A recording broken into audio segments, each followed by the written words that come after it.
ఎవరైతే ఇలా 300 రూపాయలు కిరాయి తీసుకొని 200 డీజిల్ తీసుకొని 500 రూపాయలు కూలి కూడా పడతలేదు కాబట్టి ఆ కుటుంబాలకి వ్యవసాయాలకు రుణమాఫీ ఎట్లా ఇస్తున్నావో చాలా బీద వాళ్ళు చదువుకోని వాళ్ళు కష్టపడుతున్న వాళ్ళందరూ కూడా ఇలా గ్రామీణ ప్రాంతం నుంచి ఇక్కడికి వచ్చింది కాబట్టి ఆటో రుణమాఫీ కూడా చేయాలని చెప్పి కూడా ఈ సందర్భంగా మేము కోరుతున్నాం।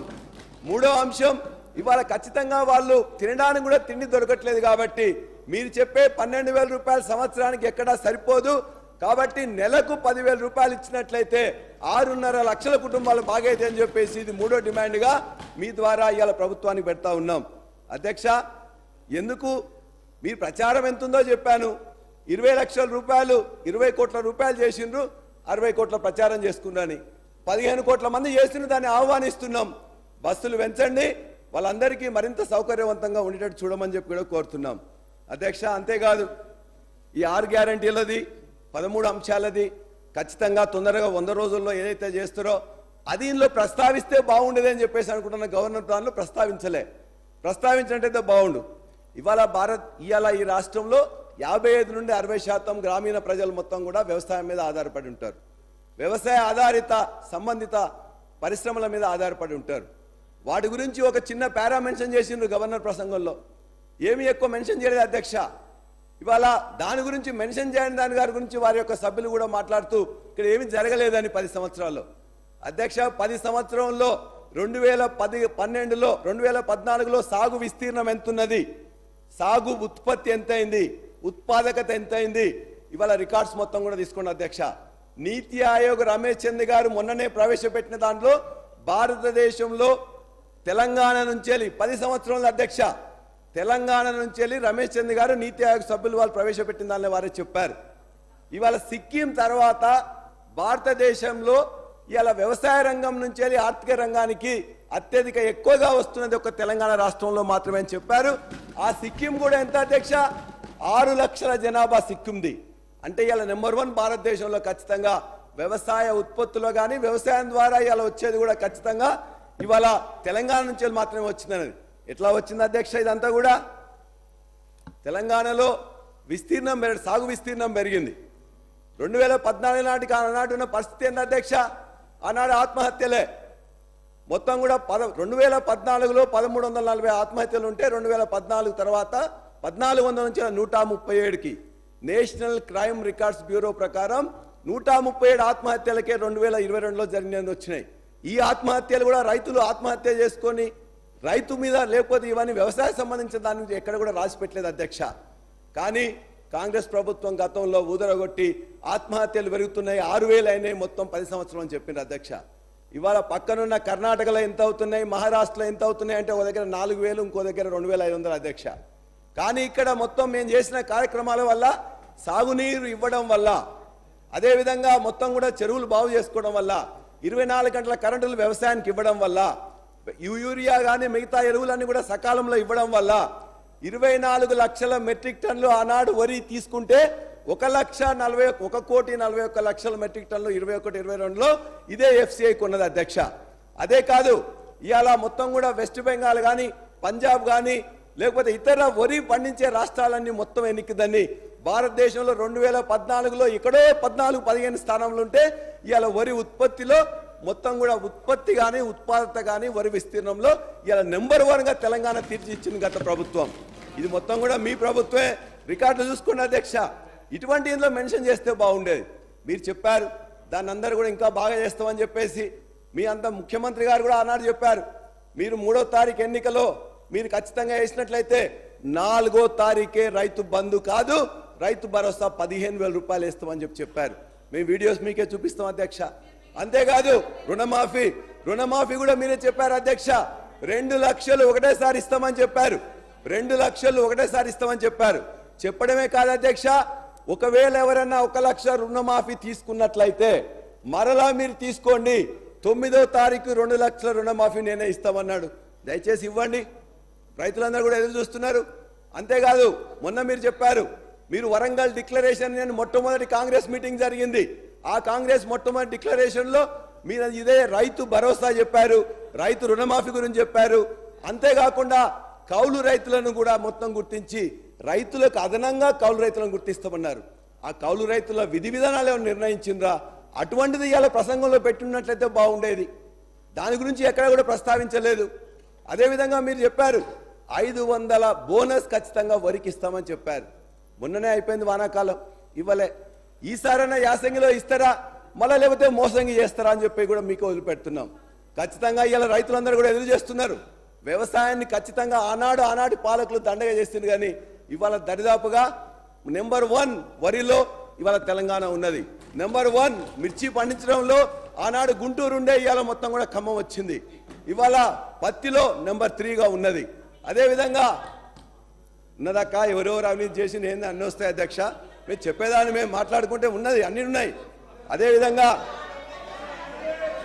మేము అడిగేది, మీరు చెప్పే రైతు భరోసా మీరు చెప్పారు కదా, మీ రైతు భరోసా గురించి పక్కన పెట్టండి. ఏదైతే నేను చెప్పనియండి, రైతు బంధు మీరు ఇస్తా అన్నారు కదా, కనీసం రైతు భరోసా. అధ్యక్ష వారింకా పల్లా రాజేశ్వర రెడ్డి గారు గౌరవ సభ్యులు, అధికారంలో ఉన్నాము, మేము ఏం చెప్తే మీరు వినాలి అనేటువంటి సైకాలజీ ఫీలింగ్లో ఆ పక్షాన్ని ఉన్నటువంటి దయచేసి మనసు మార్చుకోండి, మైండ్ సెట్ మార్చుకోండి. మైండ్ సెట్ మార్చుకోవాల్సిన అవసరం ఉంది. అలా నిన్నటి దాకా 10 ఏళ్ళ అధికారంలో ఉన్న వీళ్ళు ఆర్టీసీకి సంబంధించి తెలంగాణ ఉద్యమం కోసం నై చలేగా బస్ కప్పయ్యా నై చలేగా అని ఉద్యమం చేసిన వాళ్ళ గురించి పట్టించుకోని వీళ్ళు, 60 రోజులు సమ్మె చేస్తే ఆత్మహత్యలు చేసుకుంటే పట్టించుకోని వీళ్ళు ఇలా ఆర్టీసీ గురించి మాట్లాడుతున్నారు. అధ్యక్ష, ఇలా తెలంగాణ ప్రభుత్వం అధికారంలో కాంగ్రెస్ పార్టీ వచ్చిన తర్వాత ఇప్పటి వరకు 15 కోట్ల మంది పైగా మహిళా అక్క చెల్లెళ్లకు ఉచితంగా ఇలా బస్ సౌకర్యం ఇచ్చినామని మనం చేస్తున్నాం. 535 కోట్ల రూపాయల విలువ కలిగేటువంటి బస్ ఫేర్స్ ను ప్రభుత్వం భరించింది. అధ్యక్ష, ఇలా వీళ్ళు మాట్లాడుతున్నారు. పెద్దలు గౌరవ మాజీ మంత్రి హరీష్ రావు గారు అనాలోచిత డిమాండ్ 15,000 ఆటోకి ఇవ్వాలంట నెలకు. మీరేమిచ్చారు? 1000 రూపాయలని ఇచ్చిందా? ఒకవైపు ఆటో పన్ను రద్దు చేస్తున్నామని ఛానళ్ళ పేరు మీద 1000 రూపాయలు వీపులు కొట్టిన ఆటో కార్మికుల దగ్గరకు పోయి మాట్లాడదాం. సభను తప్పుదో పట్టించే విధంగా 21 మంది ఆత్మహత్య చేసుకున్నారని చెప్తా ఉన్నారు. ఇలా అవన్నీ కూడా మీరు అనవసరంగా ప్రేరేపించి వాళ్ళని మన దగ్గర ఎక్కడ కూడా ఇలా సార్, మేము ఆటో బస్సు ప్యాసింజర్ ఇంటికి పోతలే, ఆటో బస్సు బస్ స్టాండ్కు ఆటో వాళ్ళను బస్ స్టాండ్కి తీసుకొచ్చే బాధ్యత ప్రజలను ఆటోనే బస్ స్టాండ్కి తీసుకొస్తా ఉన్నది. బస్సు ప్యాసింజర్ ఇంటికి పోతలేదు. మారిపోయింది ఎక్కడ అధ్యక్ష? మేము మహిళలకు మీకు నిజంగా ధైర్యం ఉంటే మీ ప్రభుత్వంలో ఉన్నటువంటి వాళ్ళు చేయలే, మేము ఇలా తెలంగాణ అక్క చెల్లెలకు వద్దా చెప్పండి. మీరు వ్యతిరేకిస్తున్నారో చెప్పండి. స్పష్టంగా చెప్పకుండా దొంగ తిరుగుడు ఎవరేమో ఇలా దయ్యాలు వేదాలు వాళ్ళు ఇచ్చినట్టు పెద్ద పెద్ద దొరలు ఆటోలు వస్తా ఉన్నారు. ఎన్నడూ బెంజి కార్లు దిగిన వాళ్ళు ఆటోలో వస్తున్నారు. ఆటో కార్మికులను అవమానపరుస్తా ఉన్నారు. ఆటో కార్మికులు కూడా తెలంగాణ బిడ్డలు, తెలంగాణ కోసం ఉద్యమించారు. అహంకార ఫ్యూడల్స్ ఆటోలు వస్తా ఉన్నారు. ఏం ఫ్యూడలిజం ఇదే? ఆటో జీవనోపాధిగా నడుపుకుంటే ఈ ఫ్యూడల్స్ ఆటోలో వచ్చి ఆటో కార్మికులు అవమానపరుస్తారా? ఈ ఫ్యూడల్స్ ఆటో కార్మికులు అవమానపరుస్తున్నారు. అధ్యక్ష, ఇది మంచిది కాదు. దయచేసి చెప్తాను. ఇలా తాపక గారు కూడా ఆర్టీసీకి సంబంధించి ప్రక్షాళన చేస్తారు. అధ్యక్ష, తమ బంధువుడు అని చెప్పుకొని ఎగ్జిక్యూటివ్ రిటైర్డ్ డైరెక్టర్ ను 4 సంవత్సరాలు ఎండి పెట్టి అధ్యక్ష, ఎగ్జిక్యూటివ్ డైరెక్టర్ రిటైర్మెంట్ అయినే 4 సంవత్సరాలు ఎండి ఆటో 60 రోజులు సమ్మె చేస్తే పట్టించుకునే వాళ్ళు వీళ్ళు మా గురించి మాట్లాడేది. కొత్త బస్సులు కొంటున్నాం. ఆటో కార్మికులు, రిక్షా వాళ్ళ ఇలా ఆర్టీసీ కార్మికుల సంక్షేమం మా బాధ్యత.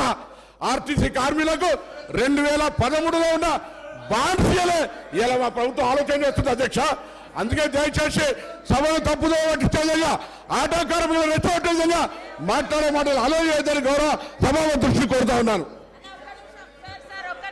పల్లా రాజేశ్వర రెడ్డి గారు ఈ విధంగా బెదిరిస్తూ ఒక్క నిమిషం. పల్లా రాజేశ్వర రెడ్డి గారు ఒక్క నిమిషం సార్.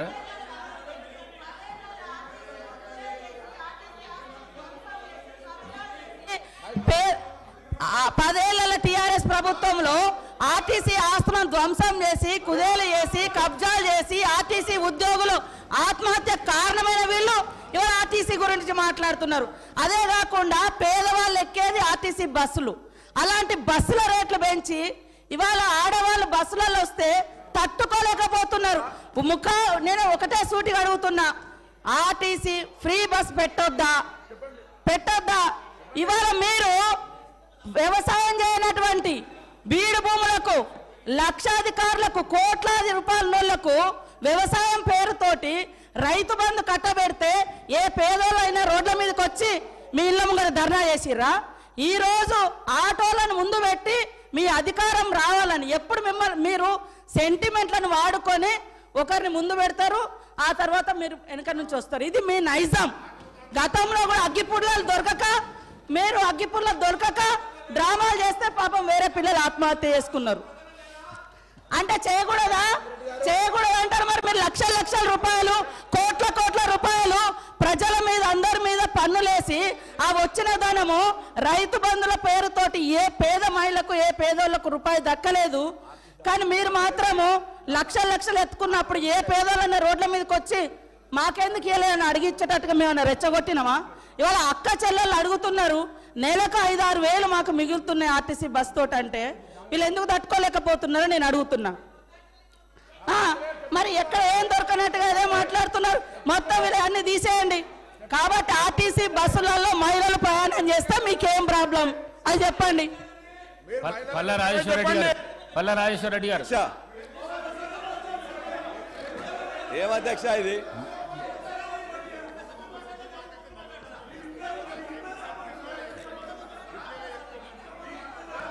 అధ్యక్ష, ఇప్పుడు ముఖ్యమంత్రి గారిని